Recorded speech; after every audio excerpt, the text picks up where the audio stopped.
The glow of the laptop screen was the only light in the kitchen at 3 a.m., casting a sickly blue hue over the marble countertops that my baking business had finally paid for after 3 years of back-breaking labor. I was celebrating the launch of my first masterclass, but the celebration was cut short by a notification from TruthSeeker99, an anonymous account that had become the bane of my digital existence over the last 6 months. Every time I posted a new recipe or a success story for one of my students, this user was there within seconds, posting withering criticism about my hygiene, my overpriced courses, and fabricated stories about salmonella outbreaks in my home kitchen. It wasn't just trolling, it was a systematic, calculated assassination of my reputation that seemed to know the exact weak points in my business model and the precise times I was most vulnerable. I had tried to block him dozens of times, but he always returned with a new username and an even deeper level of malice, rallying a small army of haters to harass my sponsors and flood my Google reviews with 1-star ratings. I sat there, tears pricking my eyes, wondering how a total stranger could hate me so much, especially when I had worked so hard to build a community based on empowerment and creativity. My husband, Mark, had always been my supportive partner during the day, telling me to ignore the haters and focus on my growth, even as he complained about the constant packages and the way my career was taking over the house. He often joked that I was the new breadwinner, but beneath the jokes was a sharp, jagged edge of insecurity that I had tried my best to smooth over with expensive gifts and constant reassurance. The breakthrough came when I noticed a very specific typo in one of Truth Seeker's rants, a weird habit of spelling success with 3 S's at the end, a quirk I had only ever seen one person use in real life. My blood ran cold as I stared at the screen, my mind refusing to make the connection that my heart already knew was true. I reached for Mark's iPad, which was sitting innocently on the coffee table, and tried the passcode I had known for years, our wedding anniversary. It opened immediately, revealing a browser history that looked like a war map of my entire professional life, filled with bookmarked threads from incel forums and men's rights boards discussing how to bring down successful female entrepreneurs. I opened the Instagram app and my stomach dropped into my feet. He hadn't even logged out of the TruthSeeker99 account. There it was, the dashboard of my destruction, filled with screenshots of my private emails, drafts of hateful comments, and direct messages to my clients telling them I was a fraud who stole recipes from Pinterest. He had been sitting on the couch next to me every night, comforting me while I cried about the harassment, all while his thumbs were busy typing the very insults that were breaking my spirit. He wasn't just watching my downfall, he was architecting it from inside the house, using the intimacy we shared as ammunition to blow up my career. I scrolled further back and realized the campaign had started the exact month my monthly income surpassed his annual salary as a mid-level manager. The jealousy wasn't a phase. It was a full-blown pathology, a rejection of a reality where he wasn't the primary provider and the center of my universe. He had created spreadsheets to track my engagement rates, mapping out the best times to post negative reviews so they would have the maximum impact on my algorithm. He wasn't afraid I would fail. He was terrified that I would succeed so much that I would realize I didn't need him anymore. So he decided to make me small enough to keep. The log showed he had even contacted my health inspector anonymously, claiming I was running an illegal commercial business out of a residential zone, nearly costing me my license last year. I remembered how he had hugged me while I sobbed after the inspection, telling me maybe it was a sign from the universe to scale back and focus more on the household. Every advice he had given me for the last year was designed to sabotage my growth, given under the guise of protective concern while he was actively trying to bankrupt me.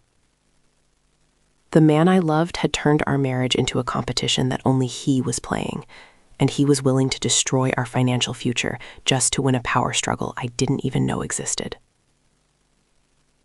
I found a folder labeled Assets that contained candid photos of me in my pajamas, looking tired and stressed, which he had edited to look as unflattering as possible before posting them to boards that mocked boss babes. He had taken my vulnerability, my exhaustion from working 60-hour weeks to provide for us, and turned it into a joke for strangers on the internet. The betrayal was so total, so absolute, that I felt a strange sense of calm settle over me, the kind of calm that only comes when you realize the house is already burnt to the ground. There was no saving this, no counseling that could fix a man who saw his wife's ambition as a threat to his manhood. I began to systematically download every log, every screenshot, and every browser history link, forwarding them to my own secure cloud storage and to my lawyer. I saw messages where he bragged to his friends about humbling me, describing the satisfaction he felt watching my spirit break as my follower count dropped. He called it rebalancing the dynamic, as if he were some sort of hero for reducing his wife to a shell of herself so he could feel powerful again. The sickest part was the narrative he had crafted, that he was the stable one saving me from the unstable world of social media, all while he was the one creating the instability. As the sun began to rise, I heard the floorboards creak upstairs. Mark was waking up, preparing to play the role of the doting husband for another day. I sat at the kitchen table, the iPad open in front of me, waiting for him to walk into the room and see the truth seeker unmasked. When he entered, smelling of sleep and expensive moisturizer, he sent a smile at me, asking if I had worked all night again with that condescending tone of pseudo-concern. I didn't say a word. I just turned the screen around so he could see his own avatar, his own hate speech, and the typo that had given him away. The blood drained from his face so fast it was almost comic, his mouth agape as he struggled to find a script for a situation he hadn't calculated. He tried to stammer an excuse, something about it being a joke or a social experiment, but the sheer volume of the evidence rendered his words pathetic and hollow. I watched the transformation from smug provider to cod. Predator, his eyes darting around the room looking for a way to gaslight his way out of this, but the digital trail was too long and too clear. "I'm leaving, Mark," I said, my voice as cold as the marble he had tried to take from me.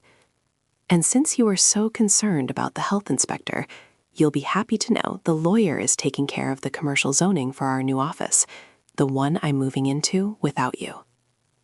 I walked out of the door with my laptop and my dignity, leaving him alone in the blue light of his own failed sabotage. The baker was done with the heat of his kitchen, and for the first time in years, I wasn't looking at my business through his lens of jealousy, but through my own lens of untapped potential. The lawsuit that followed was a public reckoning, as I used my platform to expose the digital abuse and the reality behind supportive partners who can't handle a woman's success. The Truth Seeker account was deleted, but the story of its creator became a cautionary tale that went viral, bringing even more students to my masterclass than before. Mark tried to sue for a portion of the business in the divorce, but the evidence of his sabotage was so overwhelming that the judge dismissed his claims with prejudice. He ended up exactly where he feared I would be, alone, broke, and watching someone else's success from a distance. I rebranded my business to Unfiltered, a name that celebrated the raw and the real, moving away from the polished perfection that had made me such a target. My community grew stronger, fueled by the honesty of my struggle and the triumph of my recovery. I realized that the best revenge wasn't just success, it was living a life where I no longer had to hide my light to make a man feel taller. I was the breadwinner, the CEO, and the survivor, and my crown was no longer being weighed down by his hands. Today, I stand in my new commercial kitchen, the air smelling of vanilla and victory, surrounded by a team that builds me up instead of tearing me down. I still get trolls, but they don't bother me anymore, because I know that a troll is just a person who is too afraid to build their own world, so they try to burn yours. I look at my success with 3 S's sometimes, just to remind myself where I came from and what I escaped. The oven is preheated, the recipes are mine, and the future is finally tasting as sweet as I always knew it could. Was sabotaging me, a psychological loop that was designed to keep me trapped forever. Reconnecting with them felt like waking up from a long, gray fever dream, the warmth of real friendship melting the ice he had placed in my heart. I decided to turn the Truth Seeker archive into a case study for my masterclass, using my own trauma as a teaching tool for other women in business. I hosted a live stream where I didn't wear makeup, didn't use a ring light, and simply read his hateful comments aloud to my 50,000 followers, exposing the anatomy of a sabotage. The reaction was an explosion of solidarity that I never expected. Thousands of women began sharing their own stories of success shaming and partners who tried to dim their light. Mark had tried to make me a joke, but he accidentally made me a martyr for a movement, and my engagement numbers skyrocketed to levels his spreadsheets could never have predicted. Mark's attempts to reach me grew increasingly desperate as his own life began to unravel without my income to support his lifestyle. He sent long, rambling emails claiming that he was addicted to the power and that the internet had corrupted his love for me, a classic attempt to shift the blame onto a faceless algorithm. I didn't reply to a single one, instead forwarding every message to the police as evidence of ongoing harassment and a violation of the temporary restraining order. I realized that his love was actually just a form of property management, and now that the asset had walked out the door, he had no idea how to define himself. The bank accounts were the next battleground, as I discovered he had been siphoning off marketing fees from our joint account into a private crypto wallet for over 18 months. He had been literally stealing the money I made from my baking to fund the very software and bot farms he used to attack me. My forensic accountant found the trail, a pathetic series of transactions that proved he valued my failure more than our collective financial security. Seeing the numbers on the page made the betrayal feel clinical, a cold-blooded theft of my labor that stripped away the last remaining shred of empathy I had for him.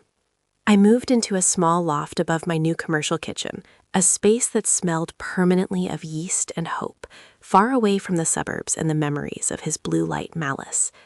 The first night there, I slept for 12 hours straight, the kind of deep, restorative sleep you can only get when you know there isn't a predator in the next room. I started waking up at dawn, not to check my notifications in fear, but to watch the sun hit the flour-dusted counters, a golden reminder that my world was no longer under surveillance. The silence wasn't lonely. It was a blank canvas, and for the first time in my life, I held the only brush. The trial for digital harassment and financial fraud became a local media sensation, with Mark's lawyers trying to argue that trolling your spouse wasn't a crime, but a marital dispute. The judge, a woman who looked like she had dealt with 1,000 Marks in her career, wasn't having it, especially when we presented the evidence of him contacting the health inspector. She called his actions a calculated campaign of domestic economic abuse, a phrase that I felt in my very marrow, validating every sleepless night I had spent wondering why my life felt like a war zone. When the verdict was read, Mark didn't look like a truth seeker anymore. He just looked like a small, bitter man who had lost his favorite toy. Rebuilding the UNFILTERED brand meant stripping away the fake aesthetic of the girl boss era and showing the gritty, unglamorous reality of being a solo founder. I posted videos of my failed bakes, my messy kitchen, and the days where I couldn't get out of bed, finding that my audience trusted me more when I wasn't trying to be perfect. Mark had tried to use my flaws to destroy me, but I turned them into my greatest marketing asset, proving that authenticity is the only thing a troll can't simulate. My business became a sanctuary for women who were tired of the performance, a place where success wasn't measured by a filter, but by resilience. I started a scholarship fund for women escaping domestic and economic abuse, using the restitution money the court ordered Mark to pay me to fund the dreams of others. It felt like the ultimate alchemy, turning his toxic waste into fuel for someone else's fire, a way to ensure that his malice would ultimately result in more successful women in the world, not fewer. Every time a new graduate of the program launched their business, I sent a silent thanks to that typo with 3 S's, the tiny crack in the armor that had allowed me to break free. Mark's legacy was the very thing he hated most, a growing army of independent, wealthy, and powerful women. Julian, my lead baker, became the first person I trusted with the keys to the new space, a man who looked at my spreadsheets with genuine pride instead of a hidden knife. We worked in a rhythmic, easy silence, A partnership built on mutual respect and shared goals that didn't require me to hide my paychecks. He didn't care that I was the boss. In fact, he celebrated it, reminding me that a real man isn't threatened by a woman's ceiling. He was the analog to Mark's digital, a grounded reality that helped me realize that not every partnership is a zero-sum game. I eventually wrote a book about the experience, a memoir titled The 3 S's of Success, which became a bestseller and cemented my place as a thought leader in the truth in tech movement. I spoke at conferences about the dangers of intimate partner surveillance and the ways digital tools are being used to automate domestic abuse. Mark was mentioned only as the antagonist, a shadow in the background of a story that was ultimately about my own light. He had wanted to be the main character of my life, but he ended up as a footnote in a chapter I had already closed. On the anniversary of my departure, I sat on the roof of my building and watched the city lights, feeling a profound sense of peace with the woman I had become. I wasn't the same baker who had sat in that kitchen at 3 a.m. crying over a comment. I was someone forged in the fire of betrayal and tempered by the truth. My success was no longer a typo. It was a statement of fact, a life lived with an extra dose of everything: extra strength, extra vision, and extra freedom. I took a bite of a fresh croissant, the butter and salt a real-world symphony on my tongue, and smiled at the moon. The truth seeker was gone, but the truth remained. I was never broken. I was just being pruned so I could grow higher. I had lost a husband but found myself, a trade that felt more like a bargain every single day. The blue light of the laptop was replaced by the warm glow of my own ambition, a fire that no troll, no matter how close they stood, could ever put out. I closed my eyes and listened to the city, a million voices and a million stories, and for the first time, mine was the only one I needed to hear. I am ELENA, and I am the architect of my own reality, the baker of my own bread, and the owner of my own name. Mark's spreadsheets are gathering dust in a file cabinet somewhere, while my life is being lived in full, vibrant color, far beyond the reach of his VPN. The cookies are in the oven, the doors are locked, and the future is finally, beautifully, my own. I am no longer seeking the truth. I am living it. The final lesson I learned was that the loudest voice in the room isn't always the one telling the truth. Sometimes the truth is the quiet, steady beat of your own heart, telling you to run. I ran, and I haven't looked back once, because the view from here is too good to miss. Mark tried to edit my story, but I'm the one who gets to write the ending, and it's a masterpiece. The end of his game was just the beginning of my life. The transition from being a victim to a survivor was not a single moment of triumph, but a slow, grinding process of recalibrating my sense of safety in a world that still felt like it was watching me. Even after Mark was gone, I found myself flinching at every negative comment on my posts, my heart racing as I scanned the text for that familiar 3S typo, waiting for the other shoe to drop.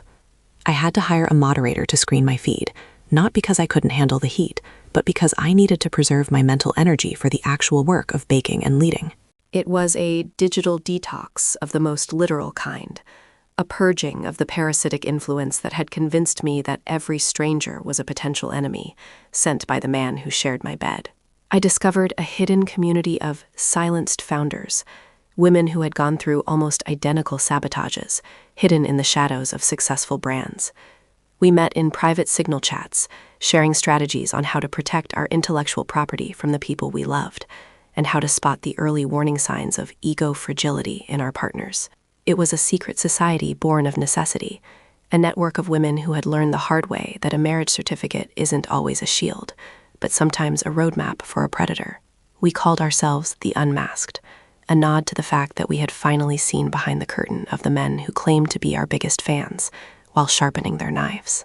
As my business expanded into a physical bakery and tech hub, I made sure the space was designed to be a fortress of both creativity and security. I installed high-end encryption for our internal communications and offered workshops on financial autonomy for all my employees, making sure they knew how to keep their own keys to their own kingdoms. Mark's betrayal had taught me that independence isn't just a lifestyle choice. It's a safety requirement for any woman who dares to earn more than the status quo allows. I wasn't just selling cupcakes anymore. I was selling a blueprint for a life that couldn't be deleted by a jealous husband with a VPN and a grudge. Mark tried one last time to reach me through a mutual friend, sending a handwritten letter that attempted to guilt-trip me into forgiving and forgetting for the sake of our history. He talked about the early days, the small apartment we shared, and the promises we made, conveniently ignoring the fact that he had been the one to set fire to all of it. I didn't even open the envelope. I dropped it into the industrial oven in the back of the bakery, watching the paper curl and blacken into ash in seconds. There is no history worth saving with someone who tried to rewrite your future into a tragedy. And I felt a surge of power as I turned the dial back up to 400 degrees. My social media presence shifted from baking influencer to advocacy leader, and the brands that I'd once pulled away due to Mark's fake reviews started coming back with even bigger offers. They realized that my story of survival was more valuable than a perfect aesthetic, and that my audience was more loyal than ever because I had been honest about the darkness. I signed a deal for a docuseries that would explore the rise of digital domestic abuse, using my story as the primary thread to weave together the experiences of others. I was no longer afraid of the publicity. I was using it as a spotlight to make sure men like Mark had nowhere left to hide. The first time I stood on a stage to give a keynote speech, I looked out at a crowd of 2,000 people and didn't see a single truth seeker. I saw faces that were eager, inspired, and real, people who had traveled from all over the country to hear how a baker had taken down a digital stalker from inside her own house. When I got to the part of the story about the TYPO, the room erupted in a mix of laughter and gasps, a collective recognition of the absurdity. Of the betrayal, I realized then that Mark had given me a gift he never intended. He had given me a voice that was amplified by the very silence he had tried to impose. I started noticing a change in the way I looked at men, a guardedness that eventually softened into a more discerning type of wisdom. I wasn't cynical, but I was audited. I required a level of transparency and emotional intelligence that most men weren't used to providing. Julian remained the gold standard, a man who never once asked me to tone it down or make him feel needed by being less than I was. Our relationship was built on the solid ground of two people who were whole on their own, a partnership that didn't require me to be the lesser half for the sake of his comfort. Mark's name eventually became a blocked keyword in my life, both online and in my mind, a linguistic ghost that was purged from my vocabulary. I stopped checking to see if he was out of prison or if he had found a new job, realizing that moving on isn't about finding closure, it's about losing interest. The energy I used to spend wondering why he hated my success was now being poured into the women I was helping, a much better return on investment. I had successfully divested from his drama, and the dividends were paid in peace and profit. The bakery became a landmark in the city, a place where people came not just for the sourdough, but for the energy of a woman who had refused to be erased. I hung a framed picture of my first failed cake in the lobby, the one Mark had mocked in a viral post, with a caption that read, "Even at my worst, I was still building." It served as a reminder to every customer that success isn't about never falling, but about making sure the person who pushed you doesn't get to write the report on how you landed. It was my favorite piece of decor, a middle finger disguised as a motivational poster. I traveled back to our old neighborhood once, driving past the house where the marble countertops still sat in a kitchen that was no longer mine. I didn't feel a sting of loss or a surge of anger. I just felt a profound sense of relief that I wasn't the woman inside that house anymore. I looked at the window where I used to sit and cry over truth seekers' comments and felt a wave of compassion for that girl, wishing I could tell her that the hater was just a scared little man in the next room. I kept driving, my hands steady on the wheel of a car I had bought with my own hard-earned success. The digital landscape continued to evolve, and I evolved with it. staying one step ahead of the trolls and the sabotages with a team of ethical hackers on my payroll. We developed a plugin for female entrepreneurs that used AI to detect and block coordinated harassment campaigns before they could gain traction, a technological shield inspired by my own scars. I was fighting the war Mark had started, but I was winning it on a global scale, turning my personal trauma into a universal solution. His attempt to make me a cautionary tale had instead made me an industry standard for digital protection. I finally felt like the baking part of my life was the secondary story, a beautiful hobby that had funded a much larger purpose. My true craft was truth-telling, the ability to see through the... I had spent years looking for a truth seeker in the dark, only to realize the truth had been right in front of me the whole time. I didn't need a partner's permission to exist in my own greatness. Mark had spent his entire life trying to shrink me to fit his ego, but his sabotage had accidentally given me the fuel to expand beyond his reach. I turned off my laptop, the blue light of his ghost finally fading from my life, and looked at my own reflection in the window, a woman who was no longer haunted, no longer optimized, and completely unbowed. The final victory wasn't the bank balance or the fame. It was the silence of a mind that was no longer being gaslit. Mark had tried to make me feel guilty for the very talent that fed him, but I was finally free of the debt I never owed him. I was the breadwinner, the CEO, and the sole author of my narrative, and I was going to savor every bit of it. The truth seeker was dead and gone, and in his place was a woman who was absolutely unstoppable. I am Elena, and my life is no longer a footnote in someone else's fragile story. The oven timer dings, signaling a new batch and a new beginning, and I step toward the heat with both eyes open. The story of Mark is a closed book, burned to ash in the fires of my own success. I open the doors, breathe in the air of a world that belongs to me, and walk into the light of a future that no one else can edit.